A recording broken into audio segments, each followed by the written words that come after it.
She endured years of humiliation from her billionaire husband and transformed into a global supermodel.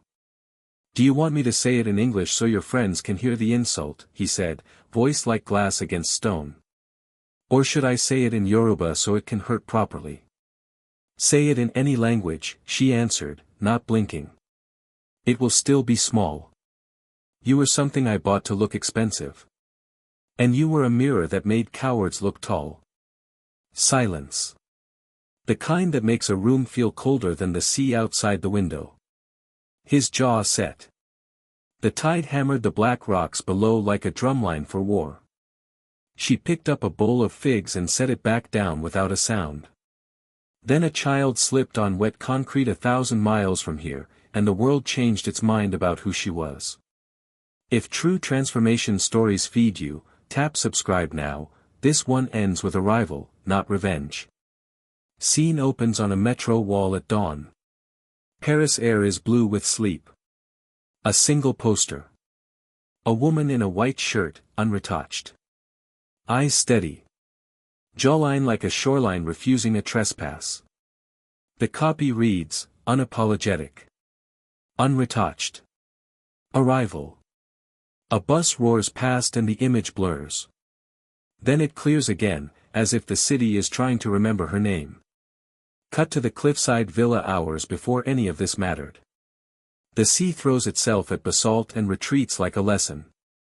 A glass table with a bowl of figs sweating sugar. Night presses warm against the villa windows. Amara holds her breath and counts 4 slow beats. She has learned to move like fog moving through a room. No clink of porcelain.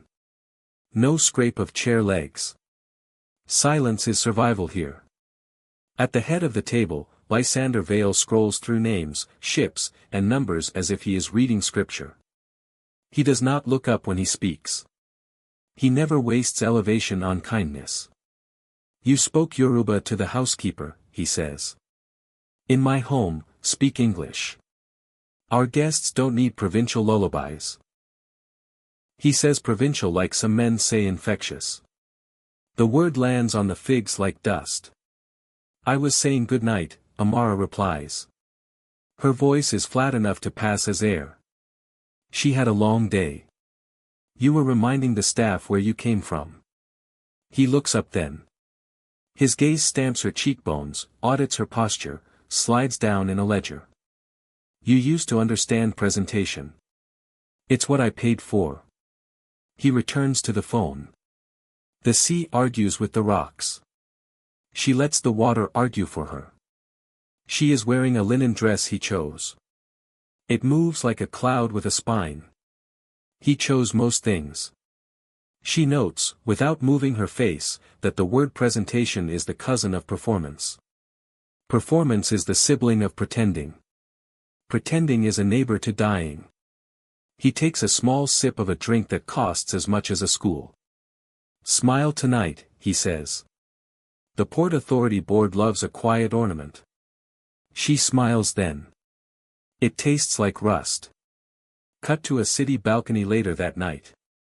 Lagos blinks like 1,000 messages waiting to be answered. The party has ended. The sound left a glitter that will take hours to sweep. She presses the edge of the rail into her palm until it dents. Somewhere inside, a tide changes its mind. A wind picks up, small, insistent, the kind that moves 1,000 ships 1 millimeter and changes a coastline by morning. Hard cut. Thunder over Port Louis. Rain strafes the quay like 1,000 tiny decisions arriving at once. A ribbon is waiting to be cut. Champagne sweats in long flutes. Men in impeccable raincoats discuss tonnage like art. If money had a smell, this air would be it. A boy runs past with a basket of small fish and a grin too big for the weather. His foot catches an oil-slick step. His body slams the concrete. The crowd's attention flickers, more curiosity than care. Amara does not think. She runs. Her dress drinks the rain and clings to her knees, but she moves like a person who remembers the speed of kindness. She kneels. The boy's eyes are two wet flames. Blood beads along his brow like a second rain. Amara presses her fingers to the cut, firm and gentle. Dake mo wa nibi, she whispers. Breathe. I am here. He does not know the words, but he recognizes the tone. She unwinds a silk scarf from her neck. It was bought to be seen. It becomes a bandage without complaint. She knots it with a small tug that tells the boy, and herself, that some things will hold. The photographers move as if pulled by a magnet hidden under the cement.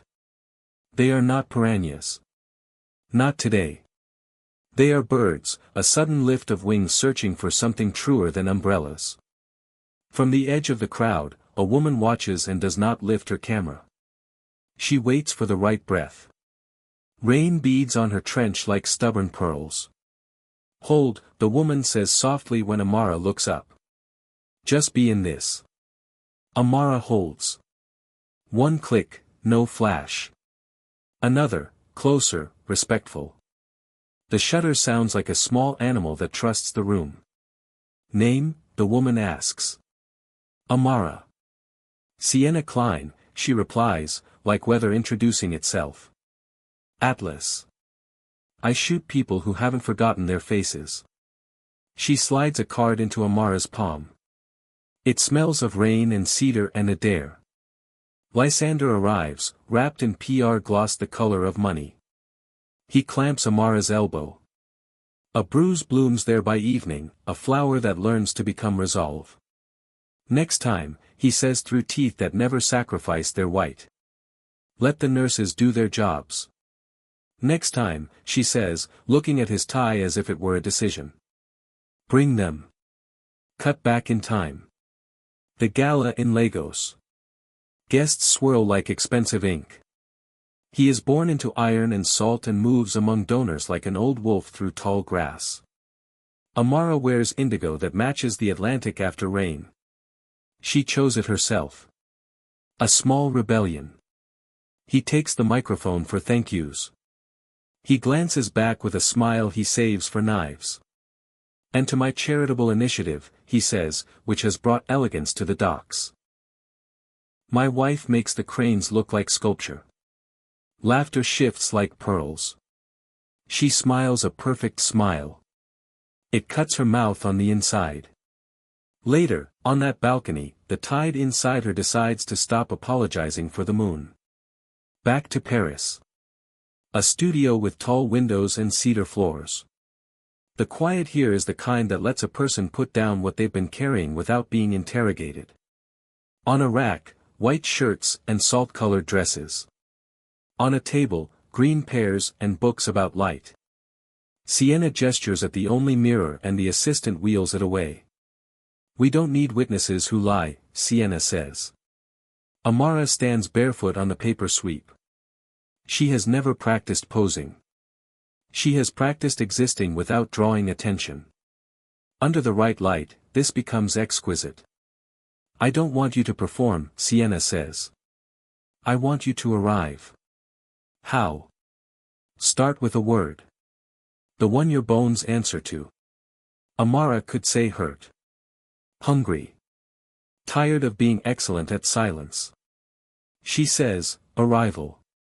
Sienna nods once. Good. Let the camera find where that lives in you. The first frames are hands. Hands that know how to hold the tremor in a child's wrist until the fear falls asleep. Then shoulders. Shoulders that learn to hold nighttime panic alone so the household could sleep in peace. Then eyes. Not pleading. Not resigned. Observant, like harbors reading storms by their opening line. Between sets, Sienna hands her tea that tastes like lemons and patience. Steam lifts like a prayer that refuses to be dramatic. You've been negotiating with absence for some time, Sienna says. Amara huffs. Half laugh, half cough, half relief. I've been the quiet thing that holds a loud thing together. I don't cast loud things, Sienna says. I cast true ones. The proofs arrive the next morning.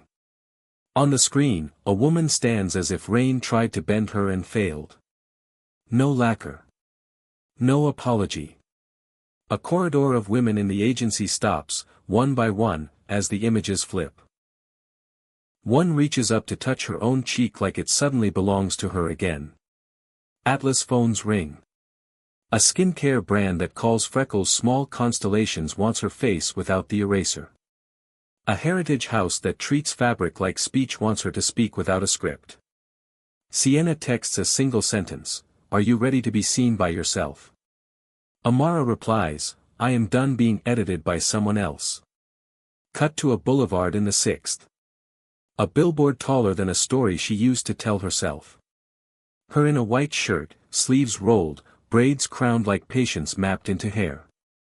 The copy, unretouched. Unapologetic. Undone in all the right ways. Below, a couple arguing about rent stops arguing. She is a pause big enough to swallow their fight. Lysander learns the way men like him do. He sees something he assumed belonged to him appear on a wall he does not control. Orchids arrive at Atlas. Not roses. Orchids last longer than feelings. The card reads, "Proud of you. Come home." Sienna passes the bouquet to a production assistant. "Find the nearest hospital," she says. "Give these to the NICU nurse who looks the most exhausted." Amara writes a note. "Please remove this sender from all future deliveries." No signature. Boundaries are self-authored. The lawyer arrives next. Cream stock. Gold crest. Money wearing the costume of morality. The letter says, "Cease and desist from commercially associating the name Veil with your personal image." As if she were a product he misplaced in shipping. Sienna drafts the reply. "Ms. Saad does not trade on your name. She trades on her own face. Kindly correct your records." Cut to a quiet kitchen at midnight. Amara sits with a notebook. Not to count calories. To collect memories by scent. Smoked cedar. Petrichor over hot stone. Fried puff sugar at a roadside stall. The summer her auntie braided her hair so tight she saw stars. She labels pages like tides. Incoming. Receding. Riptide. She writes the first formula for a perfume called Harbor. No. 12, the day after leaving. Hot dust. New keys. The relief of a locked door. She smiles to herself. The kind of smile a woman makes when she finally knows who holds the keys. Now the night before the heirloom steel show. The rehearsal space smells like starch and adrenaline. Sienna stands offstage with headphones around her neck, doing nothing but breathing in a way that makes the room regulate itself. She pulls Amara aside. "Listen. Walk like a harbor on a windless morning." What does a harbor sound like? Like arrival without applause. She steps onto the runway. Not as if the floor is benevolent. As if the floor is a witness. The cameras do not devour her. They set their hunger down and watch like students who finally found the right teacher. Backstage later, her phone vibrates with a message from a number she used to know by heart. "You look expensive in a way I forgot you could." L. She sets the phone down like water she did not ask for. She switches it off and sits with the interns on the floor eating falafel. Shoulders touching. They pass stories like salt. It is possible to be held without hands. Morning in Dakar. A panel on beauty economies. A moderator with perfect hair asks, "What changed?" Amara takes the microphone with two hands like something that deserves to be held gently. "I stopped starving myself for someone else's appetite," she says. "I stopped shrinking to make a room look bigger. Dignity is a full meal." The room murmurs like a prayer that remembers the words. The clip travels without translation. Teenagers mouth it into cracked phone cameras. Aunties in markets fix prices with a new spine. A dock worker's wife tapes the line above her mirror and laughs out loud without apologizing for the sound. "If you're still with me, drop arrival in the comments so I know you felt this turn.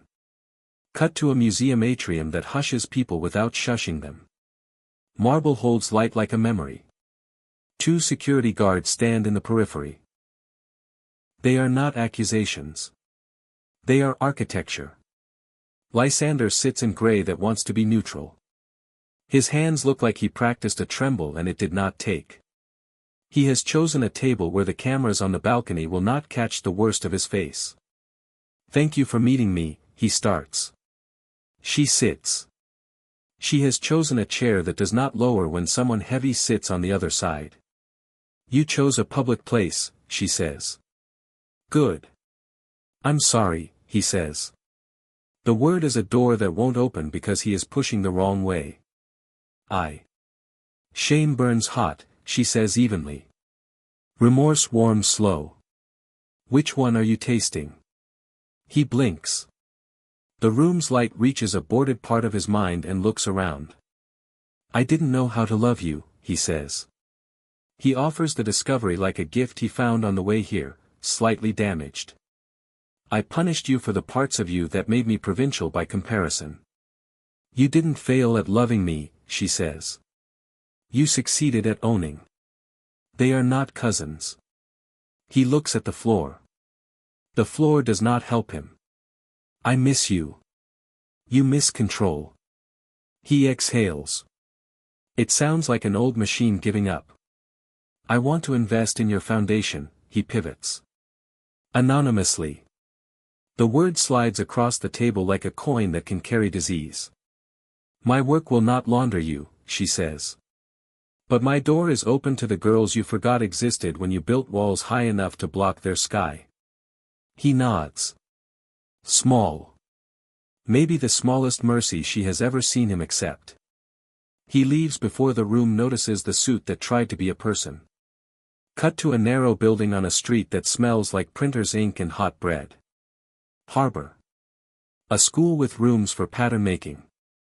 Rooms for reading contracts without being eaten by them. A corner with a mirror and a list of words to describe yourself that do not require a man's lexicon. The sewing floor hums like a hive that learned capitalism well enough to shake it by the ankle. A grandmother steps in and cries into a handkerchief that used to be a dress. See how the room smells, she asks. Like starch, Amara teases. Like futures, the woman says. Training at Harbor is different. Models learn to set boundaries like hems. Precise. Generous. Learned. Bookers learn to say, no, her hair will be done by a stylist who knows its language. Accountants brief artists on retirement. Photographers learn to ask permission and actually listen to the answer. Everyone learns the bring your own chair rule for tables designed to wobble on purpose. The perfume line launches with small gold caps that feel like a promise. Bottles sell out before the ink on the shipping labels dries. Not because a supermodel wore them. Because women read the notes and recognize their own weather. Number 5, incoming tide. Crushed limes. Diesel. Salt on a lover's collar. Number 23, unbending. Frankincense. Old books. Thunder waiting. The comments under the announcement read like messages in a bottle finally answered. Quick montage of humanity beats. A shelter after a storm. Amara tying a headscarf under a grandmother's chin, hands gentler than the camera deserves. A seamstress laughs so hard her breath fogs the lens. A stoop between shows. Amara eats roasted plantain from paper because she misses the way hot oil tells the truth. Sienna's favorite frame never runs. Amara asleep on a studio couch, mouth open, soft snore, hand curled around her scent notebook. Her body looks like the definition of safe. Night again. The city breathes like a tired dancer. Amara walks home alone. No escort but her own feet. She lets herself into her apartment. Books. Plants. Windows that forgive. In the hall mirror, a woman without a borrowed frame looks back. She does not whisper. I am a rival, she says. She turns out the light. We rewind a few beats. The Aurelia Gala invitation arrives in cream like a small door. Sienna says skip it if glitter makes your skin itch. I'm attending, Amara says. Not for the room. For the girls watching the doors. She wears emerald satin that treats her like a queen she didn't ask to be. No diamonds. An iron cuff hammered by a blacksmith in Badagry who makes metal sing. On her right, Sienna. Black suit. No jewelry. The living manifesto of stand behind the person you love and widen their light. On her left, Malika. 15. A Harbor Scholarship recipient wearing a dress made in the foundation's workroom. When the cameras shout for names, Amara says the girls first. They move like they are walking into a kitchen they have always owned. Near the press barricade, a face appears. A ghost in a suit that doesn't fit like it used to. He stays behind the rope. Not because security placed him there. Because something in him learned perimeter. Their eyes meet. She is surprised to find nothing sharp. He mouths something she does not need to lip read. She nods once. Not forgiveness. Not disdain. Acknowledgement that a past can be a teacher without being a classroom. Are you okay? Sienna murmurs. I'm beyond okay, Amara says. I'm busy. Hit like if you want more arcs where women write the ending. It tells YouTube to show this to someone who needs courage. Morning in Cotonou. A market full of oranges so sweet the air rings like a bell. A vendor sees her and rearranges his pride as if it were a display. Before he can talk, a girl at the stall looks up from her ledger. You don't have to sign my book, the girl blurts. I just need to tell you I left someone and didn't die. Amara forgets her oranges on the table. She takes the girl's hand between both of hers. Good, she says. Every syllable is bread. They smile at each other like people on the same island who swam there from different wrecks. A small television above a tailoring table runs a segment called The Fall of Old Empires. A picture of Lysander between graphs and gravity. Words scroll by in the deadpan of consequences. Ethics breach. Board inquiry. The sound is muted. The room keeps working. Needles move. Fabric breathes. Malika trims bias tape. Do you ever think of him? She asks without looking up. I think of who I was, Amara says. I send her oranges. They laugh. Healing loves laughter almost as much as it loves oxygen. Late night. The billboard outside her building changes. An image of her in a dress the color of oceans that keep their promises. The caption does not contain a man's name. It contains a verb. Rise. The world does not clap. It does not need to. It simply learns a new way to stand. Interior. Cliff Villa. Night. The figs are stones in her mouth. He is inspecting his reflection in the window that shows nothing but the sea. You used to understand presentation, he repeats, like he is tasting the sentence again for its salt. It's what I paid for. Do you want a receipt, she says. Or change? He turns. What did you say? Change, she repeats, soft. You always want it. You never give it. He steps closer. This is the choreography of control. Close, then colder. You are nothing without me. She has learned that nothing can be a kingdom if you sit very still on its throne. Then you are frightened of a very small thing, she says. The room tightens. The air remembers it is an ocean, and oceans know how to drown foolishness without fanfare. He leaves for a call with a man who owns ships that move as if they are the only veins a city has. She stands alone and counts her breaths. On 3, her shoulders drop. On 4, her jaw unclenches. She lets the moon climb her spine like a ladder. Somewhere, a boy who has not yet fallen is feeding a cat by the pier. Somewhere, a woman who has not yet slept is choosing tomorrow's scarf. We cut to the pier. Rain. The fall. The bandage. The click. The card. The elbow. The sentence that bruises. We cut to the studio where mirrors are exiled and the shutter trusts the room. We cut to the billboard where her face becomes a city's reminder. We cut to the museum where remorse and shame are sorted like laundry, and only one gets folded and put away. We return to the present. A voiceover that knows its own weather. A hand that writes perfume notes as if they are survival recipes. A school that smells like futures. A girl who left and didn't die. A man behind a rope who learned perimeter. A world learning to stand. If this story fed you so far, comment arrival so I know where you took your first full breath. Dawn flattens the city into silver. She wakes before her alarm and does not pretend she is still tired. The body knows when waiting has ended. She drinks water slowly, as if teaching her throat to trust abundance.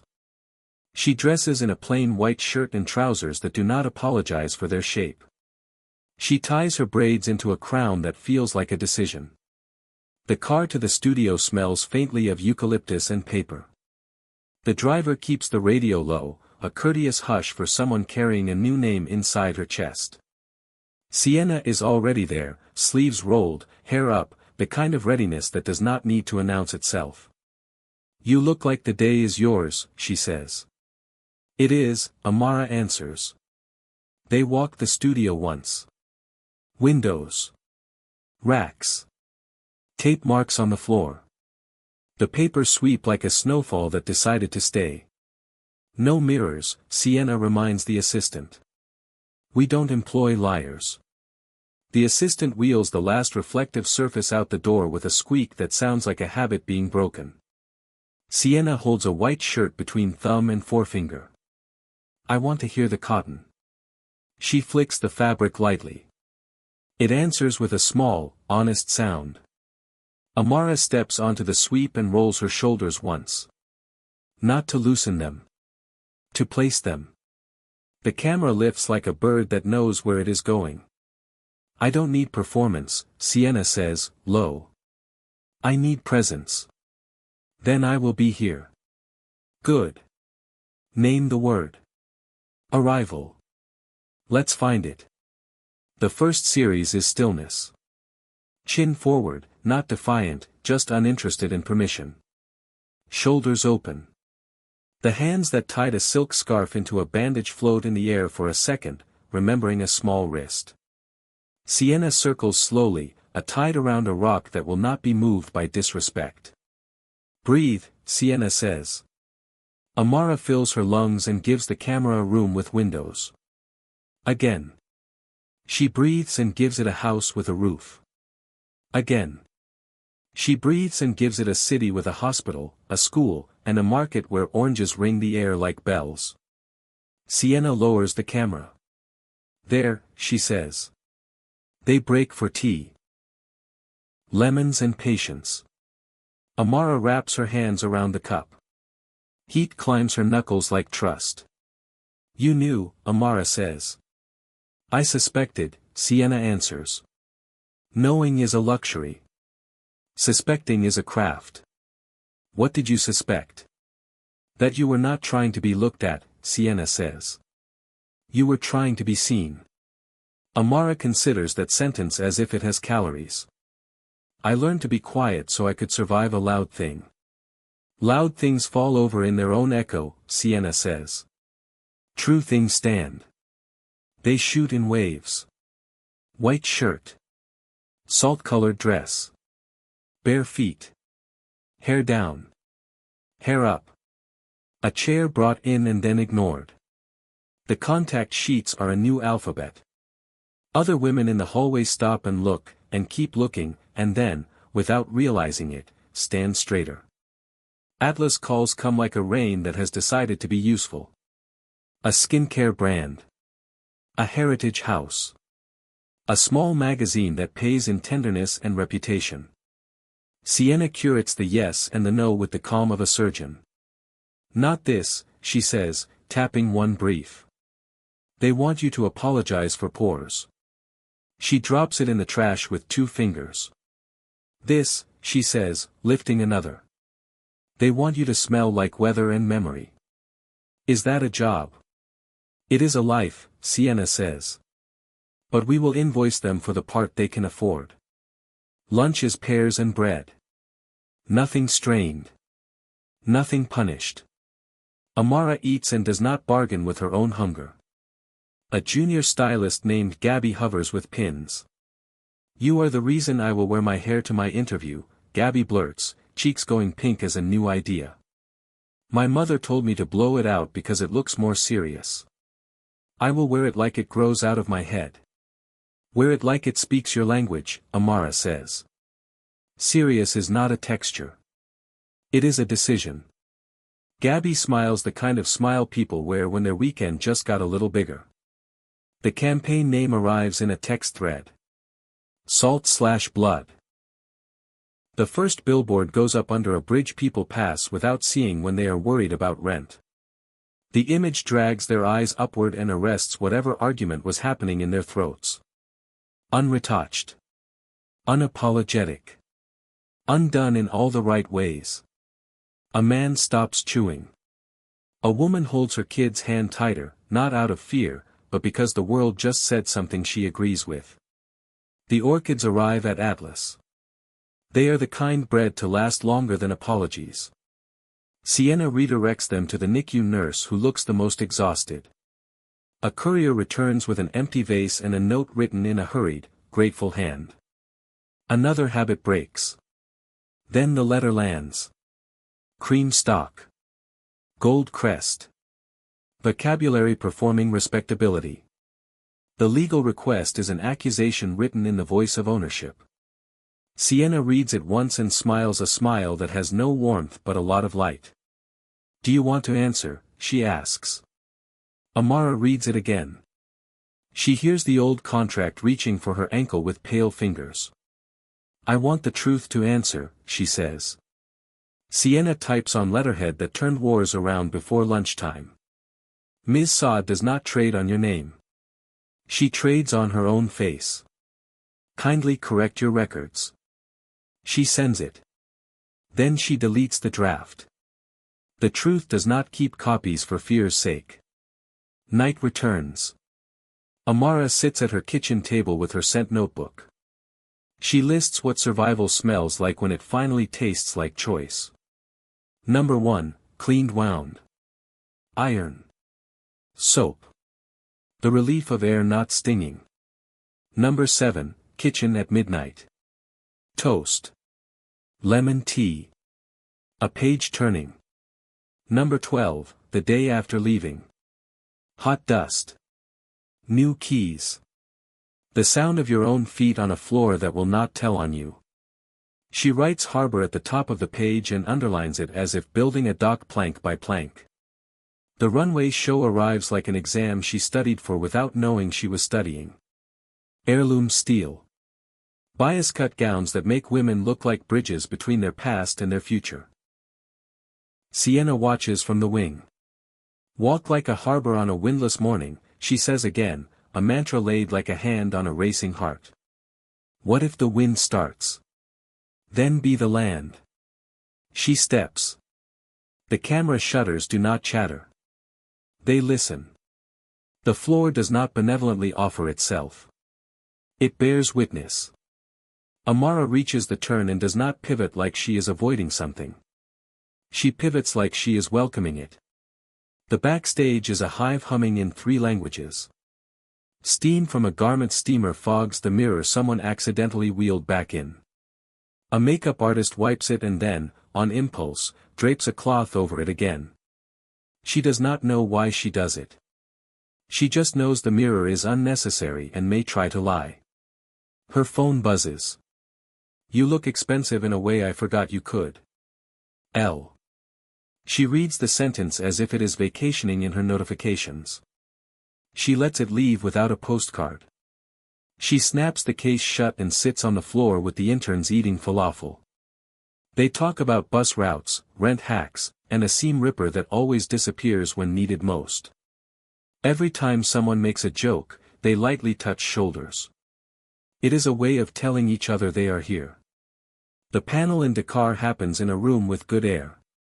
The audience is a mixture of students, editors, aunties, and girls who are one haircut away from being recognized by themselves. The moderator asks questions with the tone of someone who has made peace with her own mirror.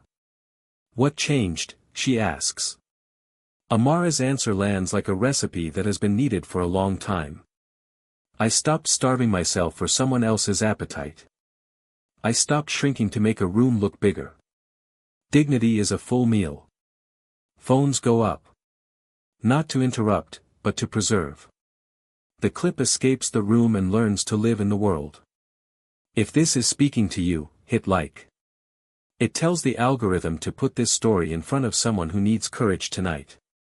Back in Lagos, the city breathes a little slower in some pockets. A worker on the morning shift plays the clip twice before putting her hair up under her headscarf. She leaves 2 curls out on purpose. A young man in a barbershop hears the line and decides to apologize to his sister about last week. A club promoter deletes a flyer where he used the word baddie like seasoning. The changes are small, which is to say they are massive. At Harbor's rented room, the first class sits in a circle of chairs that do not wobble. A whiteboard lists today's modules in neat hand. Boundaries 101. Hair language. The contract is not your parent. Retirement at 22. The guest accountant is a woman with a voice that makes compound interest sound like a friend who remembers your birthday. "You will not be surprised by April," she says. Surprise is expensive. A student named Igioma raises her hand. "What if my agency says my hair is difficult?" she asks. "Then your agency is undereducated," Amara says. Hair is a language. Hire translators. Do not punish the author. Is that possible? It is now, Amara says. We will keep a list. Sienna steps in to demonstrate how to say no like a period. She stands with her shoulders relaxed and her jaw soft. The trick is not volume, she says. It is clarity. No, thank you. That does not align with my values or my rate. The room repeats the line, stumbling on the last word as if it is a hill. They try again. By the third repetition, the rate sits in their mouths like a vowel they will never forget. Lunchtime smells like jollof and sandwiches. A grandmother arrives to pick up her granddaughter and pauses at the doorway. Tears appear like a summer shower that refuses to apologize for its timing. See how the room smells, she says. Like futures, Amara answers. The day is a clean square on a calendar. The phone rings with a request. The Aurelia Gala has noticed. Do you want to glide down a red carpet while strangers pretend to be planets? Sienna shrugs. We can skip it, she says. Glitter can be a rash. I am attending, Amara says. Not for the room. For the girls watching the doors. They plan like people traveling with dignity.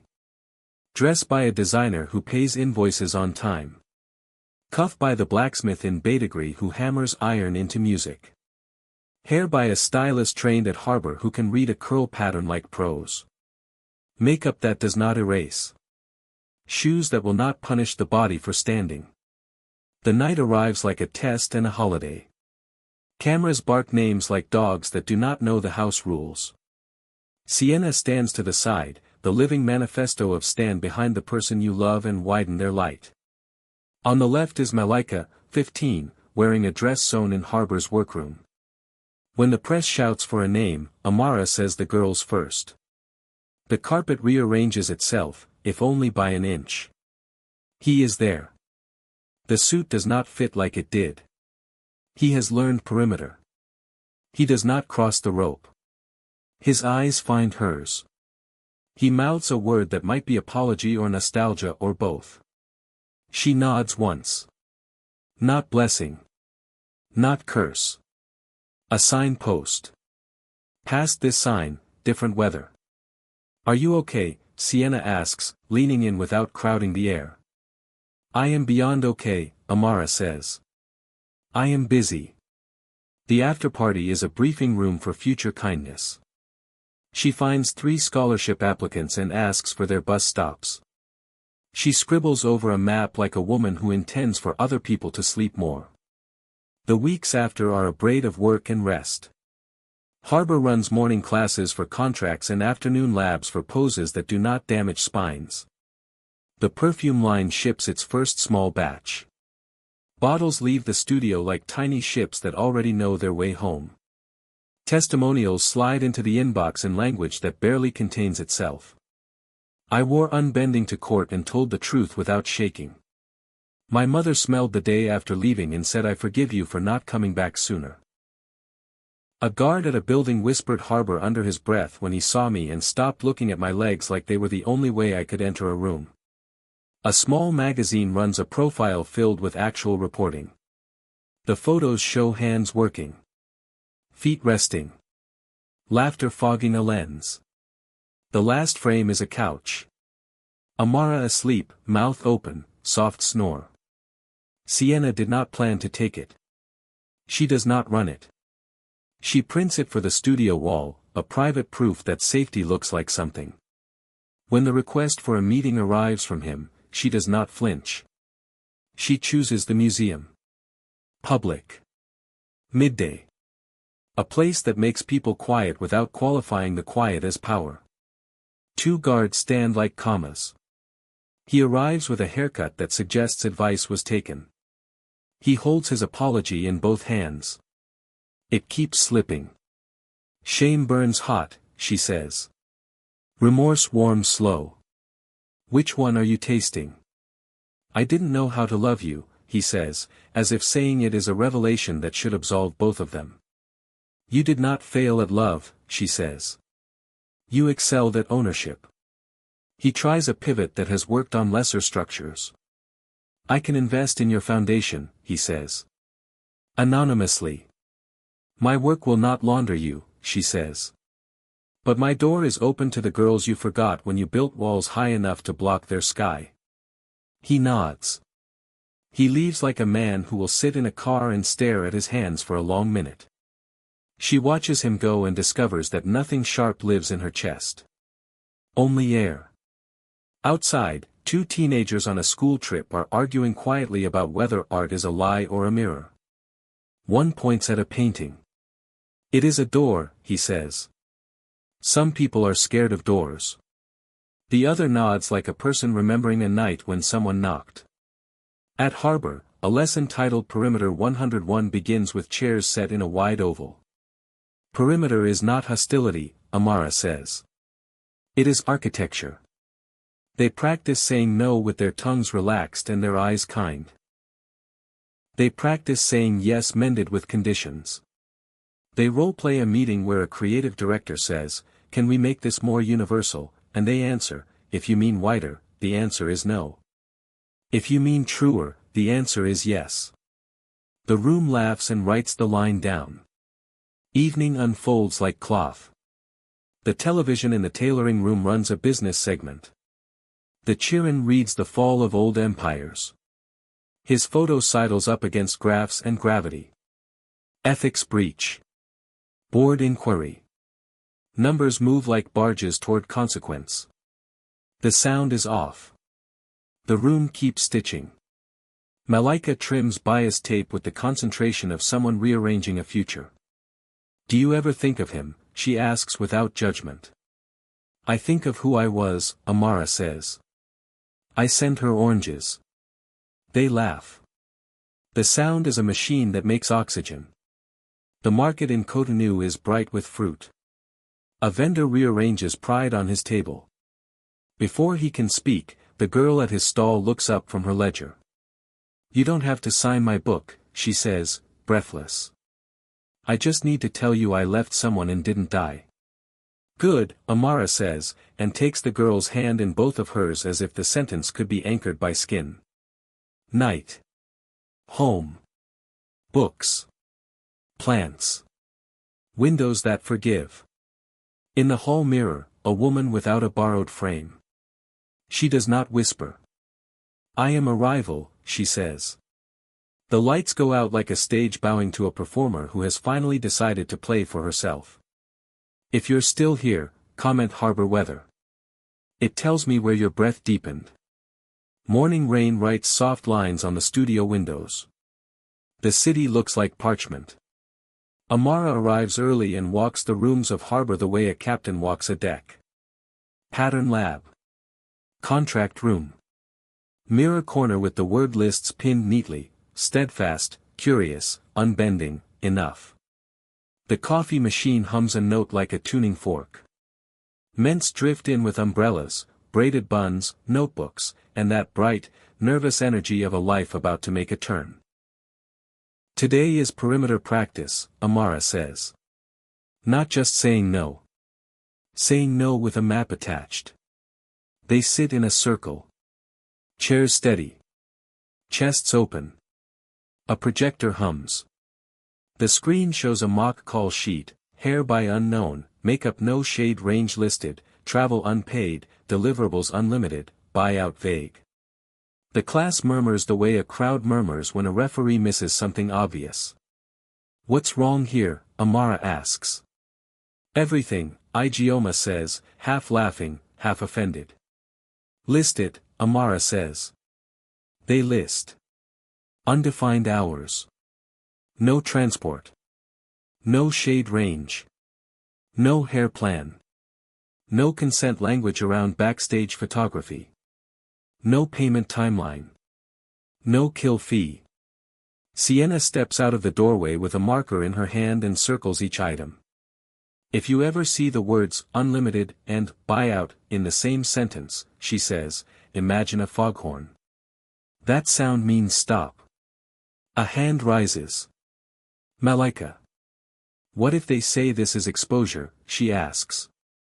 Exposure is not a currency, Amara says. You cannot pay rent with a retweet. They split into pairs.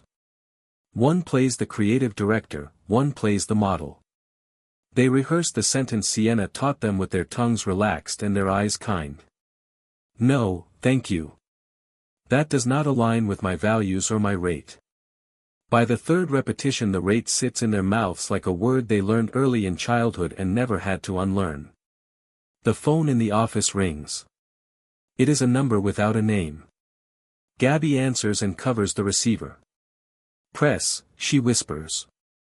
Syndicated tabloid. They say they have a source. Amara steps into the office and switches to speaker. The voice is glossy with insinuation. We're running a piece on your rapid ascent, the caller says. A former staffer says your so-called empowerment program is a vanity arm of Atlas. They say girls pay to be near you and get nothing in return. No one pays to be near me, Amara says. We pay women who work here.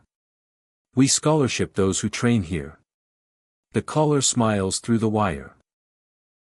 That's not what our source alleges, he says. Would you like to comment? I just did, Amara says. If you print a lie, we will respond with receipts. The line clicks like a wink you did not ask for. Sienna is already in the doorway with a folder labeled proof. Lease. Payroll. Scholarship disbursements. The list of stylists trained in hair language. The accountant slides on retirement planning. Photos of Harvard graduates reading contracts like they own the alphabet. We will not feed it, Sienna says. We will be ready. They are ready by afternoon. The story runs. The headline wobbles between sneer and bait. The body is thinner than it thinks it is. A few lines of insinuation. A blurred silhouette called a source. An old photo of a hallway that looks nothing like Harbor's elbow grease and light. Atlas posts the receipts without drama. Harbor reposts and goes back to class. The comments storm, divide, settle, and then tilt. People who have actually been in the room speak. A grandmother writes, in a hand that looks like patience, they gave my child a chair that didn't wobble. I trust chairs now. The tabloid moves on to a footballer's weekend. Attention is fickle. Integrity is stubborn. Evening brings a small crisis with a clean instruction. A big brand books Amara for a campaign. The creative brief is elegant. The pay is honest. The shot list is respectful. The hair plan is almost right. Almost. The stylist on the call is celebrated but not trained for coils like cartography. We can find a way, the brand says.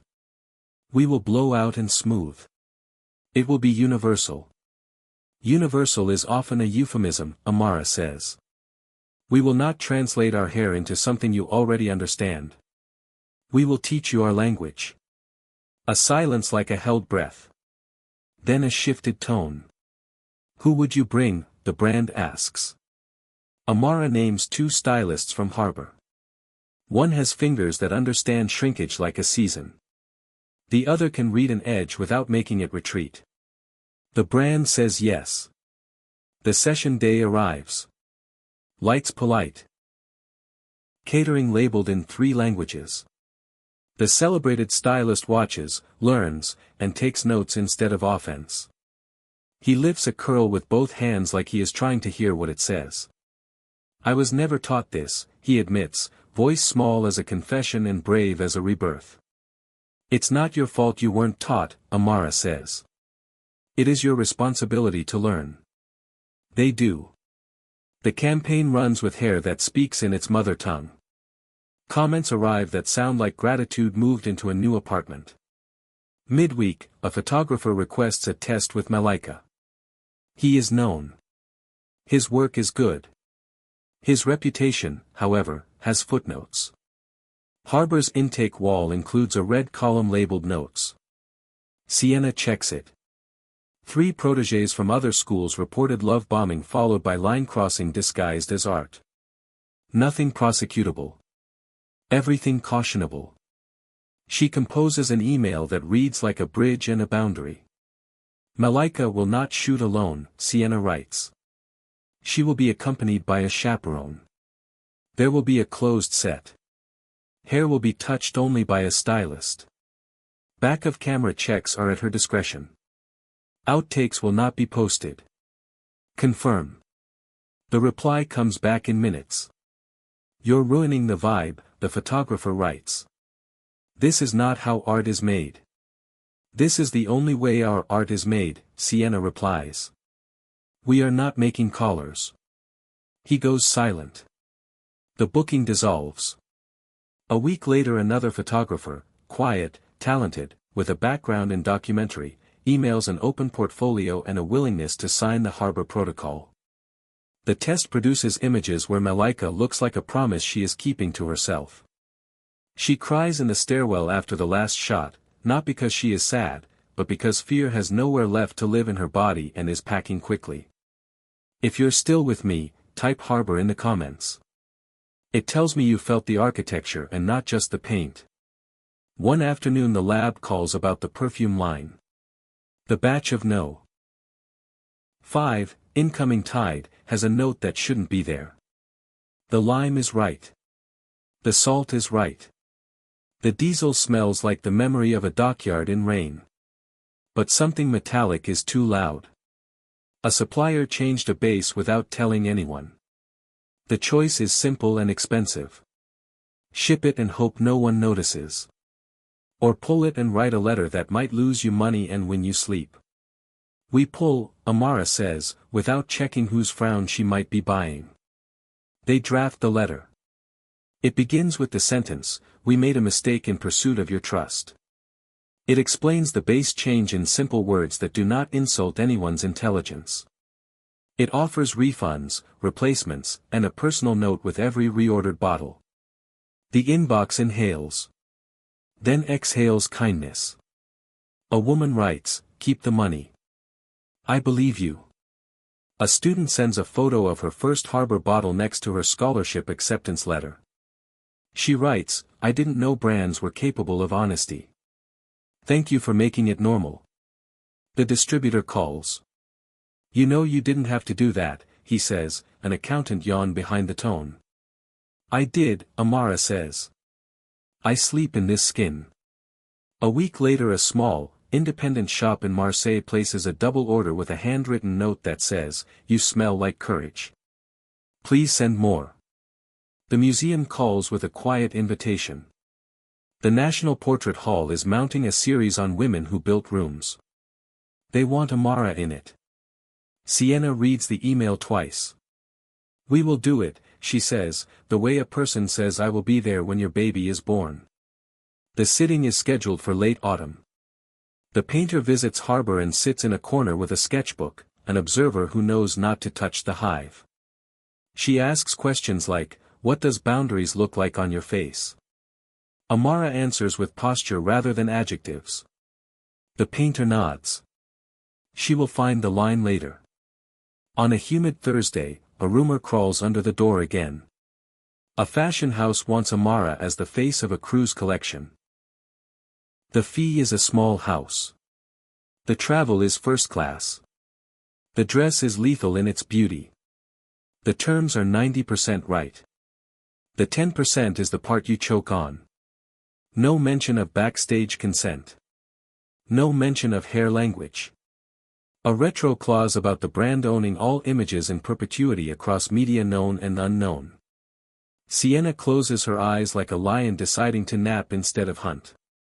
We send our terms, she says. If they balk, we bow. They balk. But someone on their side has been watching. A junior in legal writes, quietly, the world has changed. We cannot afford to look like we didn't notice. She hands the file to a senior who would rather be at lunch, and the clause is updated. Consent becomes explicit. Hair and makeup language becomes precise. The buyout limits shrink. The house sends a new contract with a tone that tries to remain elegant while learning humility. The shoot books. Not because the brand was benevolent. Because Harbor was stubborn. Because stubbornness is often just love in a hard hat. Meanwhile, the board inquiry into Lysander's empire floats across screens, disappears, reappears. Old men in old suits talk about oversight as if they are discussing weather. A whistleblower is mentioned in a paragraph on page 6. A gulf appears between what was known and what should have been known. Amara does not watch closely. Her attention is a budget she refuses to waste. She takes a small trip home instead. Victoria Island. A familiar doorway. The aunt who braided her hair too tight the summer of stars opens her arms and says her name the way it was said when she was a child who ran too fast. Amara.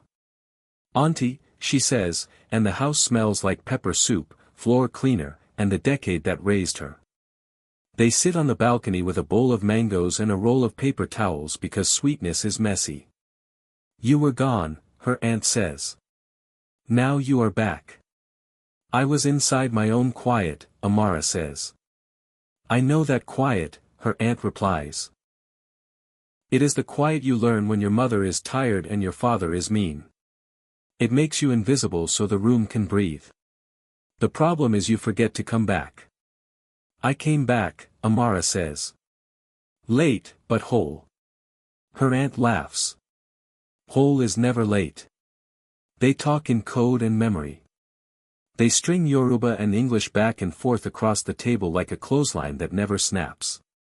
Her aunt shows her 2 pictures clipped from a magazine. One is Amara at the billboard. One is a harbor class around a whiteboard titled Perimeter. Our neighbor said you looked like trouble, her aunt says, smiling. I told her, yes. The right kind. They hug with the fierceness of people who survived a banquet of almosts. Amara leaves with a bowl of chin-chin and a sentence. Send oranges to the girl you were. She texts Malika on the ride to the airport. The message reads, do you have oranges where you are? Malika replies with a picture of her biting into one and squinting through the juice. She writes, I have more than I can eat. The flight to Paris drifts across the Atlantic like a lullaby for exhausted continents. Amara sleeps. In the morning she attends a small roundtable about agency practice. There is coffee. There are agendas. There is also a woman in a corner holding a folder like a lifeline. She waits until the room empties. "Can I ask," she says. "How do you stop shaking when you say no?" "You keep saying it while you shake," Amara answers. "Your voice learns the route. Your body follows. What if they laugh?" "Then you have proof," Amara says. "And you will never owe that room a second of your time." The woman nods. She puts the folder under her arm differently. Like it is a shield rather than a weight. The Aurelia Gala photos circulate with a caption that surprises Amara because it is precise. She introduced her men first. The comments split into the usual categories: worship, cynicism, humor. One stands out. A user named AntiTakesNotes writes, "We will be doing this in church on Sunday." She tags two friends who reply with laughing crying faces and then, more quietly, with screenshots of girls they plan to lift in front of cameras. A week later, the painter sends a preliminary sketch for approval. It is not the final. It is a whisper of what will be said louder. Amara's shoulders are carved from decisions. Her braids map patience. Her eyes are the part of the harbor that does not argue with storms, it reads them. Amara stares at the sketch on her kitchen table and cries into a paper towel until the towel gives up. She is not sad. She is a field after rain. The next morning, the call comes for a television interview. The show is the kind that makes politics and pop culture share a couch. The producer promises kindness. The host promises honesty. The prep notes arrive transparent as glass. Topics include harbor, the perfume recall, the museum portrait, and a question about the ongoing inquiry into Lysander's empire that might nibble at her edges. Sienna suggests a single constraint. If they take you into his story, bring them back to yours. The studio is colder than it needs to be. The couch is pink. The host smiles with eyes that have actually cried at some point. "You look like an answer," she says, as the mics are clipped on. "I spent a long time being treated like a question," Amara replies. They talk about harbor. They talk about the recall. They talk about the idea that apology is a kind of architecture. They talk about the museum portrait. The host leans in. "There's also the inquiry," she says. "You must have thoughts." "I have boundaries," Amara says. "I wish accountability for anyone who harmed. I wish oxygen for anyone who needs the courage to tell the truth. The rest is not my story." "You never want to talk about him," the host says, curious but not cruel. "I don't refuse to talk about him," Amara answers. "I choose to build in the time I could spend doing that. The difference is a house." The clip trends. People argue. Then they repeat the sentence about houses. Architects of different kinds nod. That night, the doorbell rings. It is late, but safe late. Sienna stands there with 2 cups of soup and a bag that smells like bread. "Eat," she says. "Tomorrow we arrest a rumor before it grows feet." "What rumor?" Amara asks. "The one in your head that says you are not allowed joy," Sienna says. They eat. They laugh in the sloppy, tired way people laugh when they have done a hard day correctly. Sienna dozes on the couch. Amara throws a blanket over her friend. She writes one more perfume recipe before sleep. Number 27, the room with chairs that don't wobble. Pine from polished wood. Ink.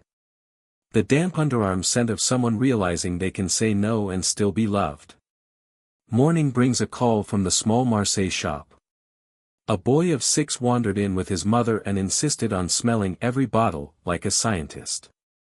He chose number 12 and declared it smells like doors you can open. The shopkeeper writes, "We thought you should know." They frame the note and hang it behind the packing table. The weeks stack. Shoots that respect and shoots that need correction. Classes at Harbor where a new module appears on the whiteboard, safety is a skill. They teach voice projection without throat damage. They teach how to place a chair where a door will not hit it. They teach the difference between a red flag and a red herring. They teach rest. They teach the snack that makes blood sugar a friend on long set days. They teach how to write an email that sounds like a human being who believes in contracts. One gray afternoon, an emergency happens slowly. A man does not arrive. Not like her. She texts once, twice, 3 times. No answer. A fourth text to another ment yields a name of a photographer with a studio 2 neighborhoods over. The red column on the intake wall has no notes about him. He is new. They call. No answer. They call again. A man answers with the tone of someone in the middle of pretending to be taller. She's not here, he says. She left. Can we see your studio? Sienna asks, voice like soft metal. No, he says. Do you have a warrant? We have questions, Sienna says. Get a lawyer, he says, and hangs up. They do not panic. They draw a map. They call 3 more numbers. They call the mentee's mother. They call a cousin. The girl replies from a bus 30 minutes later with a shaking video of her shoes and the aisle. I am okay, she says. He said the light was better in the back room. I said no. He laughed. I left. She is crying and proud in the same breath. She says, I remembered the sentence. It did not align with my rate or my values. They wait at the bus stop with oranges. She arrives. They wrap her in heat and juice. They sit on the steps and peel the fruit to make the air smell like a reward. Sienna writes the photographer's name on the red column with a line through it and an arrow that points to a list called calls to make. The calls are made. The list grows short. If this chapter added strength to your spine, tap like right now. It signals the algorithm to put this in front of one more person who needs a room with a steady chair. A letter arrives with a government seal that is not a threat. The ministry in charge of labor and arts wants to collaborate on a guidance for creative contracts. Harbor's policies, made with sweat and long emails, will become clauses others can cite. Amara takes a moment alone in the stairwell and breathes. Not because she doubts. Because she knows the cost of scale. They meet with civil servants who care, policy analysts who are not bored, and a lawyer who adjusts her wig between jokes and writes faster than anyone Amara has ever seen. The guidance is drafted. The public consultation opens. Angry men on internet corners call it censorship. Working women call it oxygen. A young photographer writes, quietly, thank you for making rules. I no longer have to pretend I don't need them. The perfume recall resolves and then becomes a case study. A business school asks Amara to speak. She declines the keynote and offers a workshop instead. 50 students sit with clipboards ready to catch jargon. She speaks in stories instead. The silk scarf that turned into a bandage. The mirror that learned to leave rooms. The word arrival chosen like a country. The time they chose to lose money to earn trust. The students put their pens down and listen like people hungry for something they were not taught to eat. Afterward, one asks, if success is not revenge, what is it? Construction, Amara says. Success is building something that makes other people safer when it's raining. The National Portrait Hall portrait is unveiled on a day when the city smells like wet stone and bus brakes. The painting is enormous and tender. Her shoulders are decisions. Her braids are patience. Her eyes are the harbor. A school group files past. A girl with a chipped pink fingernail points and says, she looks like my aunt when she is done arguing. Her friend asks, arguing with who? The first girl says, hunger. The docent blinks away water and pretends it's the air. Amara sits on an empty bench and holds the wood as if it might float. Sienna stands behind her and does not speak because sometimes silence is the only form of applause that doesn't break the moment. The painter appears like a cat who knows where to walk. "Thank you for letting me see," she says. "Thank you for building a door," Amara replies. On the way home, she passes a billboard changing its skin. For a second, the print halfway peels and she catches a glimpse of her own first campaign under the new gloss. She smiles. Layers. This is how cities remember and forget and remember again. Late that night, a message lights up her phone. It's from a number she once deleted with ceremony. The text is oddly simple. "I am in a program. Not PR, real. They are teaching me how to hold my tongue and not make it a martyr. I know I am late to myself. I wish you weather that is gentle." She does not reply. Some doors are not exits. They are windows you needed to close. She places the phone face down and writes one last recipe. Number 33, after the storm. Rain on cold iron. Bread. A child laughing in another room. She caps her pen. She rinses a glass. She turns off the kitchen light.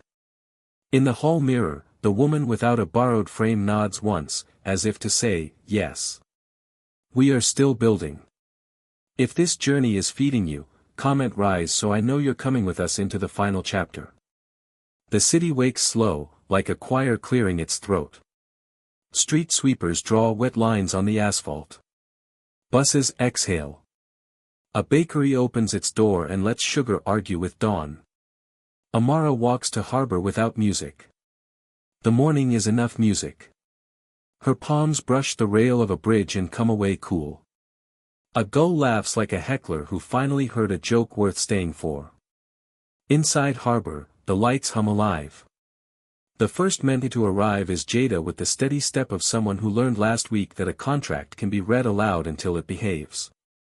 She sets her bag down and pulls a snack from her pocket. Peanut butter crackers. The kind a long day respects. "Morning," she says. "Morning," Amara answers. "Today we practice doors. Open or closed?" "Both," Amara says. "And how to stand in a doorway without apologizing for being the frame." They build a mock casting room with tape on the floor. A table becomes a gatekeeper. A chair becomes a small throne. Ments take turns entering and saying their names like a map rather than a whisper. "You will not audition for your own humanity," Sienna says. "If someone asks you to, leave and invoice them for the insult." They practice entering. Name. Height. Agency. Portfolio. Smile because you want to, not because the door demanded it. They practice exiting. Thank you. Good day.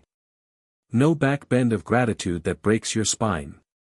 By the third round, the floor remembers the feeling of being walked on by people who know where their feet belong.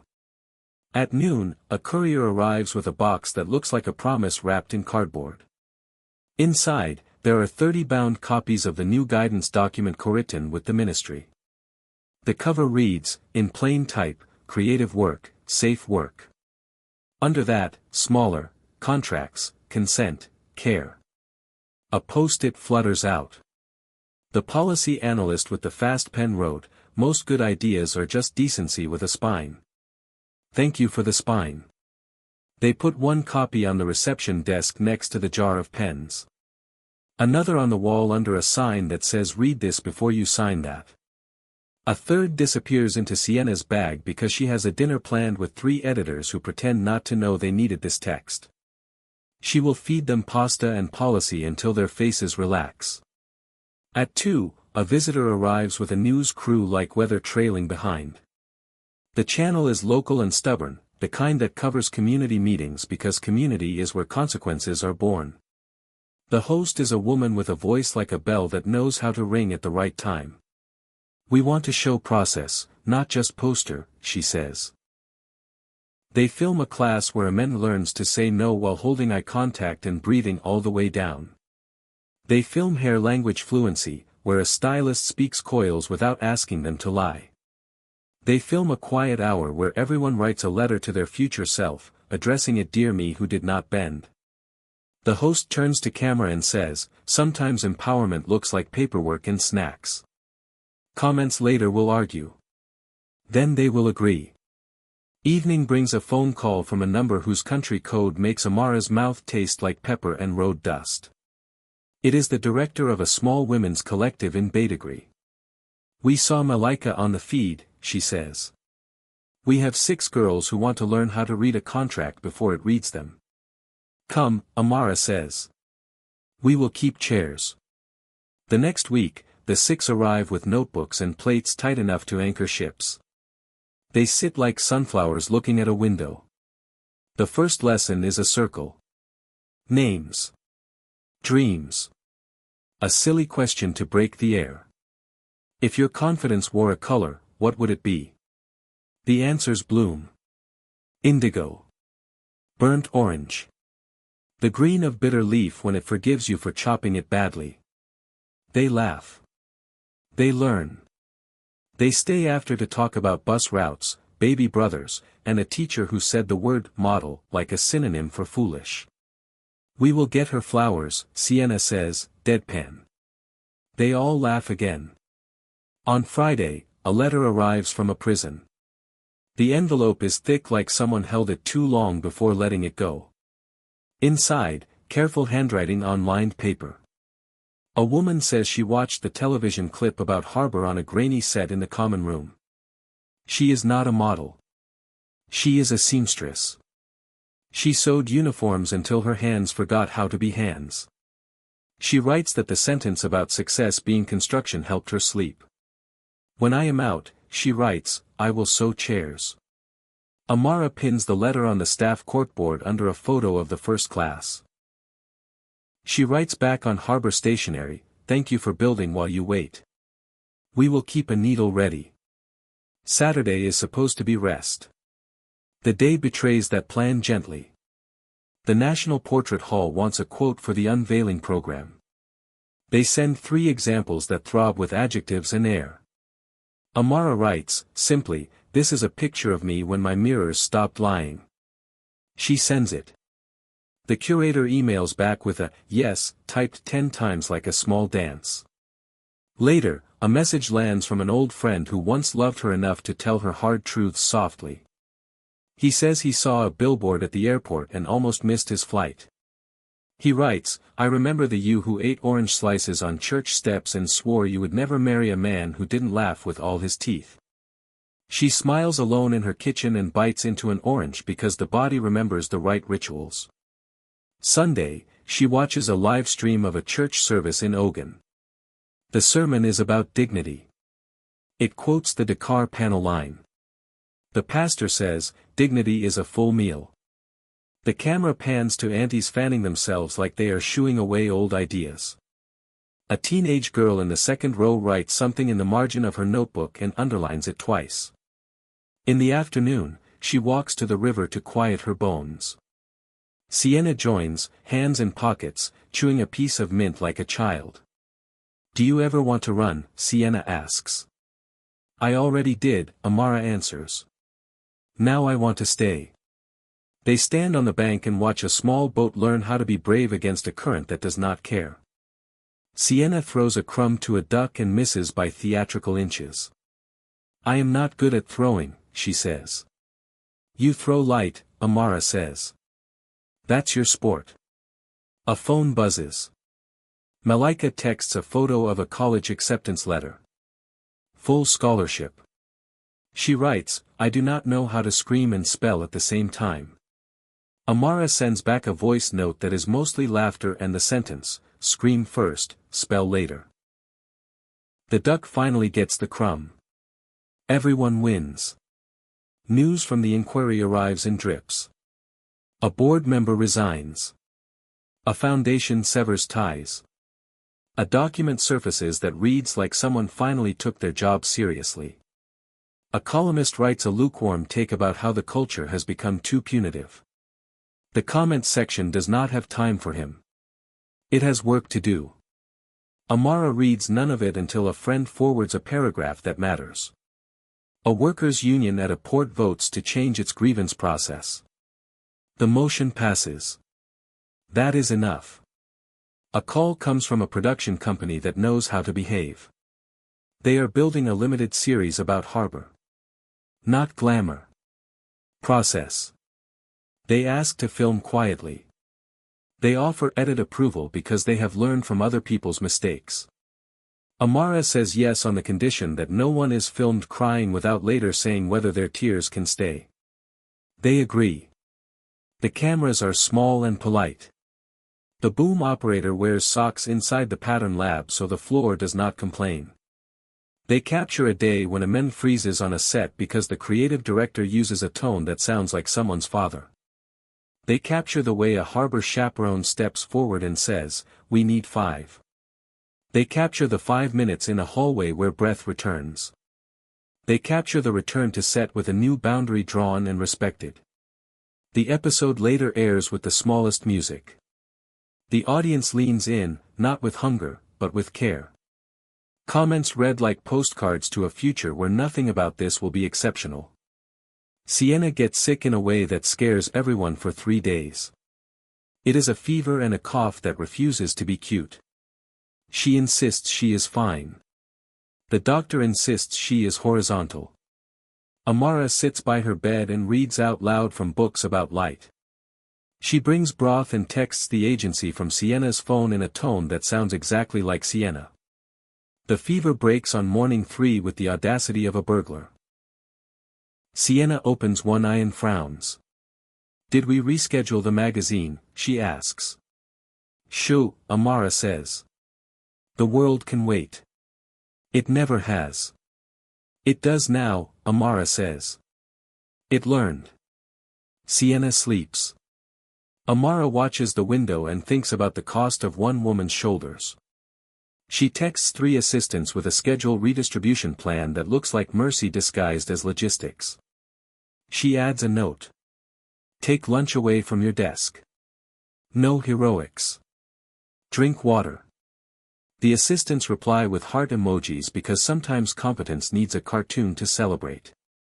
The day of the portrait unveiling is rainy but warm. The hall hums like a hive that finally found a queen it didn't want to sting. The curtain drops with not enough ceremony because enough is a different shape now. The painting breathes out and fills the room. A school group gasps. A teacher tries not to cry and fails with dignity. The plaque reads the line about mirrors. A man in the back whispers, "Amen," like he accidentally brought church with him. A reporter who has covered both wars and weddings steps close after the speeches. "What do you want the 12-year-old who sees this to know?" she asks. "That her body is not a billboard for someone else's shame," Amara says. "That her silence is her choice. That her voice is also her choice. That chairs should not wobble. Chairs. It will make sense to her," Amara says. The fundraiser afterward is soft rather than loud. Donors eat fruit and pretend not to network. A girl in a borrowed dress stands by the punch bowl and tries to look like she belongs. Amara stands next to her and says, "You belong." "I was waiting to see if anyone would say that," the girl admits. "You can say it to yourself first," Amara replies. After that, everyone else is late. They talk about bus routes and uniforms that pinch. The girl laughs and places her cup down without spilling. She will be in the next harbor cohort without knowing there was ever a chance she would not.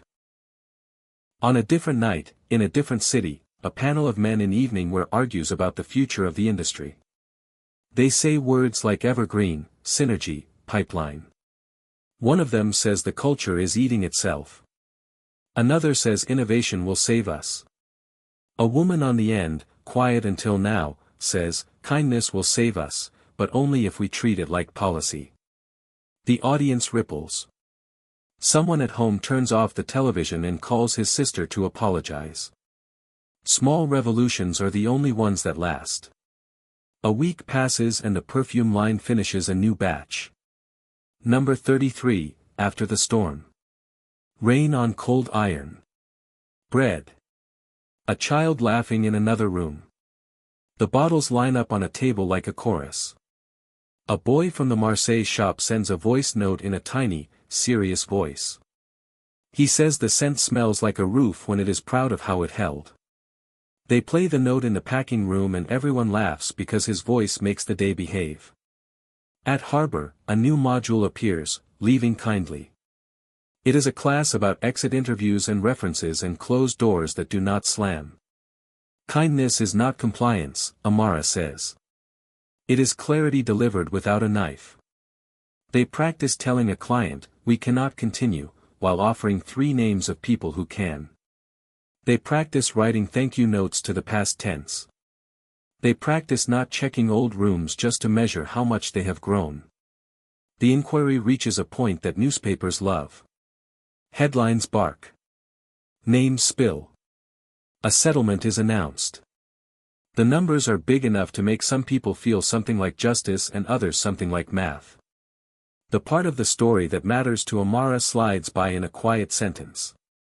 A fund is created for workers harmed by a set of practices dressed like efficiency. She texts Sienna a period. Sienna texts back a period. 2 points on a line. Enough. One night, a man shouts at the screen in a bar because a team he makes money on failed to run. He throws a glass. It shatters. Everyone jumps. The bartender stares until the man sits down, sorry but not changed. A woman at the end of the bar watches with that tired, wry look of someone who has seen this play out 1,000 times. She opens a video on her phone. It is the Harbor Protocol explained by a ment in a voice steady as the moon. The woman breathes. She saves the video. The man orders another drink and tries to make a joke. No one laughs. Something has shifted by an inch, which is to say the shoreline is different by morning. The limited series about Harbor airs. It does not trend like a scandal. It hums like a generator when the grid is lazy. People watch and message the show with sentences that feel like a drawstring tightening around a waist that finally fits. A mother writes, I am teaching my sons the hair language episode. A creative director writes, I changed our call sheet because I did not want to be the villain in the 3rd act. A student writes, I printed the contract checklist and put it on my wall like a poster of my favorite band. Amara sits on her couch and watches an episode alone. She listens to her voice say a sentence in a hallway. The sentence is not pitch perfect. It stumbles slightly. It is better that way.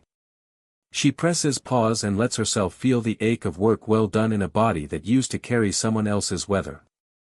She laughs at herself for almost narrating her own living. Then she goes to bed. The next morning, she dreams of a harbor with no ships. Just people standing on the edge and breathing. The water is smooth as a mirror that tells the truth. When she wakes, the air smells like bread because a neighbor forgot to close his window. She makes tea. She opens the notebook and writes the last recipe she owes herself. Number 40, room with a steady chair. Pine. Ink. Citrus from a hand just washed. The low hum of a building that learned how to hold. A notice arrives from a university that wants to give her a small, tasteful award. The email is almost embarrassed about it. She forwards it to Sienna with the message, do we do this? Sienna replies with a single sentence. We accept if they let you talk about bus routes. Amara laughs and says yes with a clause. She talks that night on a stage that forgot to be intimidating. She mentions bus routes. 3 students change their schedules the next day and one arrives at class without choosing between transit and lunch. He thanks her. She says, thank the policy office. They moved the timetable. Endings arrive disguised as Tuesdays. The sky is ordinary. The inbox is unnecessarily loud. The doorbell rings. A courier brings a package she did not order. Inside, there is a small iron cuff, hammered into music. A note in a hand she recognizes. Thank you for reminding me what metal is for. It is from the blacksmith in Badagry. She slides the cuff on. It sits on her wrist like a period. On a billboard across town, a new image climbs. It is her, yes, but also not just her. She is seated in a chair with a harbor mint on either side. All three are laughing. The caption is a verb. Rise. There is no brand name on the bottom. Just a short line that reads, brought to you by Rooms with Steady Chairs. People take pictures and send them to each other with messages that sound like weather reports. It is kind outside. Bring your boundaries. Evening approaches like a door that never learned to slam. She walks home alone again, but not lonely. In the stairwell, she pauses to read a note someone taped up. It says, in someone else's handwriting, be the person who makes a room feel like shoulders can be put down. She grins. She does not know this neighbor yet. She will bake them bread. In her apartment, the plants tilt toward the last of the light. Books sit like well-fed cats. The mirror in the hall reflects a woman without a borrowed frame. She does not whisper. She does not need to. I am a rival, she says. Outside, the city exhales. A bus sighs. A child upstairs drops something and apologizes to no one. Somewhere, a girl reads a contract and changes 2 words and saves herself a year. Somewhere, a boy watches his mother laugh and discovers that love sounds like safety. Somewhere, a man at a bar orders water and leaves before the game ends. Small inches. Whole shorelines. If this story fed you, comment dignity and share it with one person who needs courage tonight. Like the video so the algorithm carries it to another harbor. Subscribe to Echoes of the Heart with Dr. Collins for a new rise every week.